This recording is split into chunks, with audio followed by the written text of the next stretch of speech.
La prisión del profesor que se convirtió en el monstruo que acosaba sexualmente a cuantas estudiantes pudiera en una escuela en Santiago ha destapado una caja de grillos mayor, siendo que el encierro del profesor ha dado pie a que aumente el número de víctimas. La escuela permanece intervenida por un equipo de profesionales tanto del Ministerio de Educación como de la Fiscalía. Y nuestro equipo fue a investigar.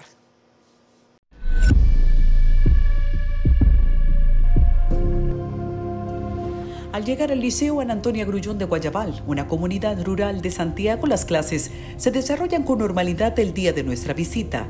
Es un centro con 372 estudiantes, donde un monstruo andaba suelto, aunque estaba disfrazado de maestro. La prisión de José Antonio Grullón Polanco desafía a las autoridades a investigar el historial de un hombre con 20 años en el sistema educativo y cuyos acosos y abusos sexuales no se limitan a lo conocido al día de hoy, lo que ha confirmado nuestro equipo de investigación. Él decía cosas como maldita perra, tú estás buena para ponerte en cuatro, te imagino en todas las posiciones y otras palabras ofensivas. Decía que si no hacíamos lo que él quería, repetiríamos la materia. El educador aprovechaba su rango en el aula para acosar, intimidar, agredir y abusar psicológica y sexualmente de sus alumnas. En un paseo se sentó a mi lado, se puso un abrigo verde en sus piernas y comenzó a tocar mi parte íntima. Se sacó la suya y me forzó a masturbarlo. Me decía que quería tener relaciones conmigo y otras cosas más que no quiero repetir. Otro testimonio espeluznante sucedió durante un paseo de la escuela a una estudiante de 16 años de edad. Él me obligaba a tocar su miembro para que yo notara que tenía una erección. Es muy vergonzoso. José Antonio Grullón Polanco es un hombre de 43 años que llevaba 8 años como maestro de español en el Liceo Ana Antonia Grullón de Guayabal. Pero antes estuvo en la escuela Cecilia Aurora Báez Collado y también trabajó para Prepara, de donde han salido nuevos casos de abuso que aumentan el número de supuestas víctimas del profesor a 13 al día de hoy, un expediente que lo mantiene en prisión por 18 meses. Continuamos la investigación. Hemos detectado después de la imposición de la medida otras víctimas y nos encontramos trabajando, y para eso el juez nos ha dejado un plazo establecido para trabajar con la fase de investigación y la incorporación de otras víctimas. Ese fue el objetivo por el cual se pidió la complejidad del proceso. Una investigación especial de varias fiscales trata de identificar el mayor número de víctimas. De que sientan la confianza, tanto ellas como las que no han externado una afectación, aunque sientan la confianza de que el Ministerio Público está para apoyarla, está para protegerla y está para perseguir quien ha infringido en su perjuicio una afectación de índole sexual, psicológico o físico. En este caso estamos más trabajando con la afectación psicológica. El profesor Grullón Polanco fue acusado de violencia contra la mujer, acoso sexual, agresión sexual y abuso psicológico y sexual contra menores de edad. Las autoridades están conscientes de que hay más víctimas, en la medida que escuchan cómo operaba este hombre, por lo que han pedido acercarse a la fiscalía.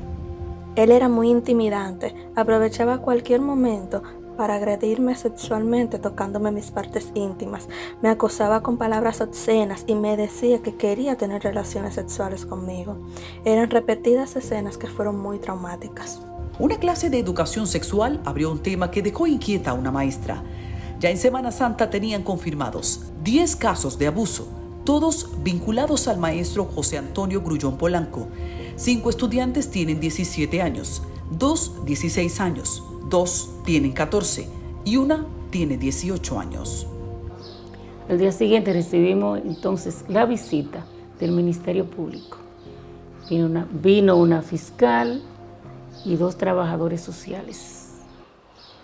Ya de ahí en adelante, ellos se han encargado de todo.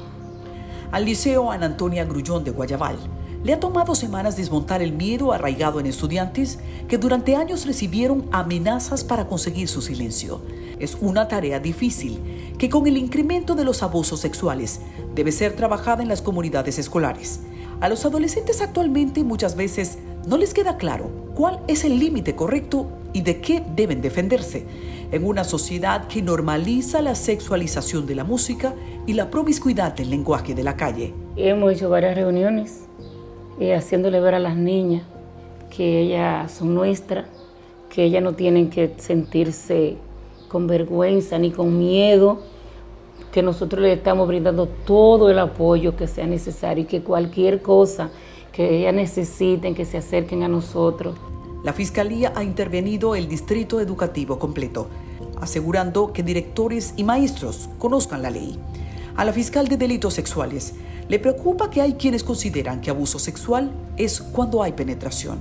Tuvimos un encuentro con el Distrito 08, con los directores que componen esa población, que es el Distrito Sur-Este.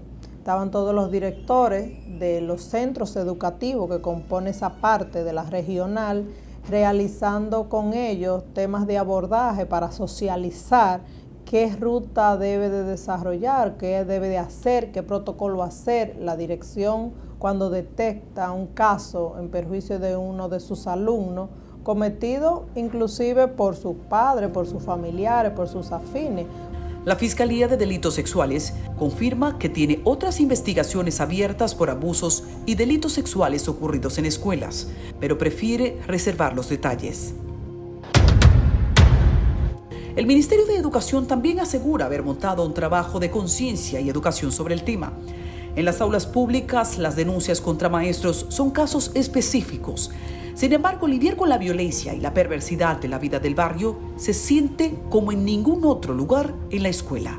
Nosotros en el Ministerio de Educación tenemos lo que es el Departamento de Orientación y Psicología, un departamento muy bien dotado, dirigido por una psicopedagoga, y de igual manera exigimos mucho de este departamento porque son las personas, los profesionales que van a trabajar no en la parte académica, no en la parte pedagógica, eso es una parte que no se ve, a donde van los traumas. Marieta Díaz establece que desde la pandemia aumentó el número de psicólogos en las escuelas, sabiendo el reto al que se enfrentan. Y las familias mandan los niños a la escuela para que los niños, además de darle las materias que se les dan, tener la seguridad de que sus hijos están siendo protegidos. Y desde ese concepto, entonces nosotros estamos dando seguimiento a las niñas, a la familia, a todo lo que puede hacer un trauma por una conducta emocional de un tercero. Sin embargo, el promedio de orientadores en una escuela pública con 500 estudiantes es de 2, lo que deja a las escuelas con posibilidades muy limitadas de asistir a una población sobrebombardeada por distorsiones sexuales a destiempo. Lo primero es que en las escuelas debe estar el psicólogo escolar, debe estar el orientador, que cada uno tiene una función muy específica. Pero en el sistema educativo y las gestiones educativas que hemos tenido no le han dado la importancia que tiene el psicólogo escolar y el orientador para enfocarse en este tipo de situaciones. Pero sobre todo, en las universidades, las escuelas de psicología y orientación no están haciendo el trabajo que tienen que hacer, porque también las personas que eligen orientación y psicología educativa lo eligen porque son pobres y ese no es el criterio. Entonces, ¿a quién tú vas a orientar? Yo le doy clase a orientadores, a psicólogos escolares y estoy viendo el perfil con que entran, la baja motivación, la imagen física deteriorada, el enfoque pesimista sobre la vida y un discurso escaso de criterios, ¿sí? Elementales para poder trabajar con niños y poder identificar y luego diseñar una estrategia de ayuda para los niños que tienen este tipo de situaciones, ¿sí? Aunque la Fiscalía asegura que investiga delitos sexuales en otros recintos, la Dirección de Educación en Santiago solo establece que vigila.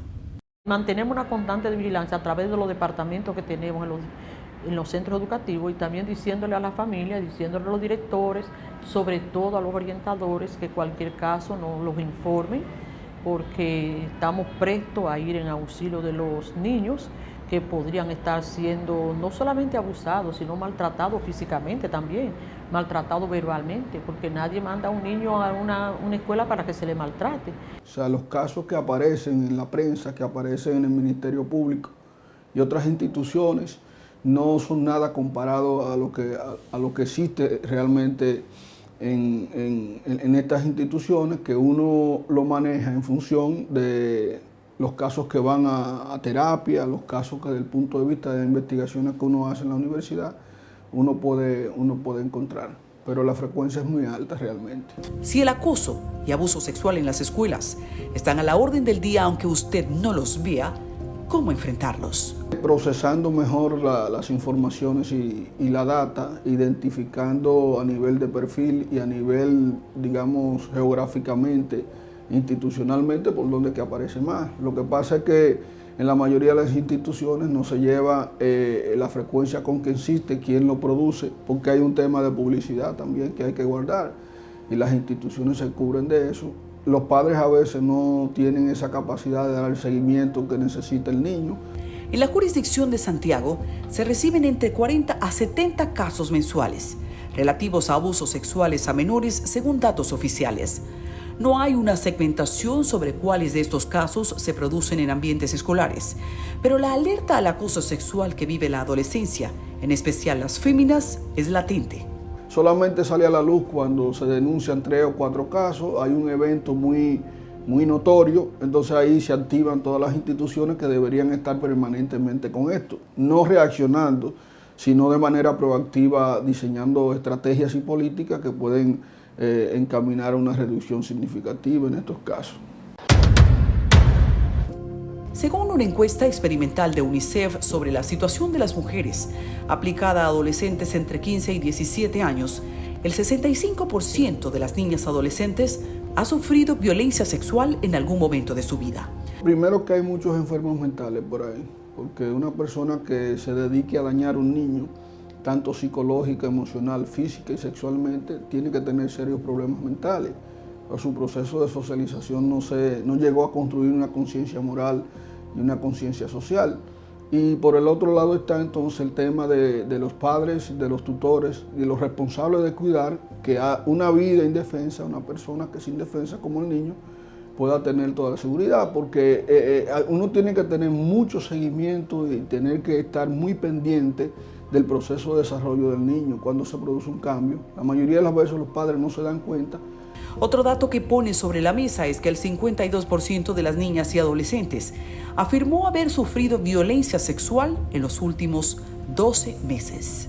Uno tiene que construir lo que se llaman herramientas de afrontamiento en los niños desde temprana edad para que ellos puedan tener la suficiente capacidad para identificarlo primero y para defenderse, alejarse y luego para denunciarlo. Adicionalmente, según datos de salud pública, el 72% de las víctimas de violencia sexual registradas en los últimos 2 años fueron niñas y adolescentes. Tuvimos conversaciones privadas con maestros que aseguran que muchas denuncias han quedado en el tiempo engavetadas en los distintos centros. En ocasiones, luego de perversidades sexuales, hubo como consecuencia un simple traslado, dando poder a los abusadores y ratificando el juego del huevo y la piedra. Y por eso tratan inclusive de no sentir la confianza de ir a la dirección, de hablar con el psicólogo, pero eso es una etapa que tenemos que superar, que tenemos que eliminar, que los adolescentes deben tener la confianza de ir donde el director, de ir donde el psicólogo. Inclusive el artículo 47 de la ley 136 establece la obligatoriedad y la obligación de manera expresa que tienen los directores de los centros educativos. El traslado del profesor José Antonio Grullón Polanco desde la Escuela Cecilia Aurora Báez en Laguna Prieta hacia el Liceo Ana Antonia Grullón se produjo en 2014, cuando ya había cometido una secuencia de abusos sexuales que no obstante no quedan establecidos en el memorando con el que llegó a su nuevo centro de trabajo, que solo reza reubicación.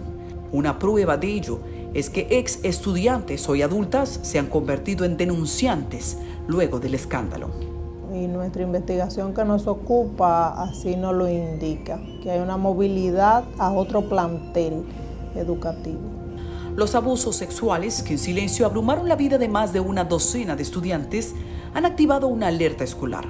Las escuelas de todo el Distrito Educativo 08 han estado trabajando una jornada de prevención de abuso sexual, que si bien era contemplada en el calendario de clases, tomó ribetes distintos luego de los abusos sexuales del profesor José Antonio Grullón Polanco. Son tantos los casos de abuso y acoso sexual por separado atribuidos al profesor José Antonio Grullón Polanco que puede tipificarse como abusador en serie.